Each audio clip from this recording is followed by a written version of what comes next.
কম্পাসের ব্যাগটা সে খুঁজে পাচ্ছি না। তখন রিয়া এসে বলছে, বৌদি রাস্তার পাশে তোমার ব্যাগে যে ক্যামেরাটা থাকে সেটা পেয়েছি। তারপর কম্পাস সেখানে খুঁজতে যায় তার ব্যাগটা।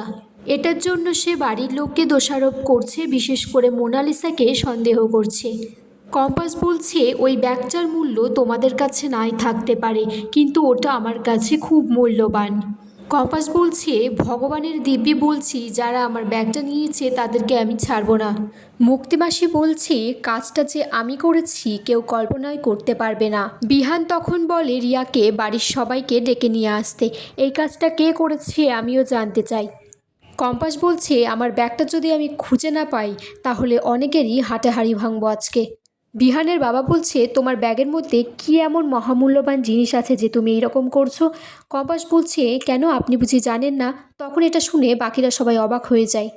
কম্পাস তখন বলে, বিহান স্যার, মা, এই বাড়ির নিচে একটা সায়েন্স ল্যাব আছে যেটা কেউই জানে না, আর সেখানে কি রিসার্চ হয় সেটা একমাত্র বাবা জানে। আর বলছে ওই ল্যাবে বাবা ঢুকতো আর একজন দাড়িওয়ালা লোক ওখানে রিসার্চ করে।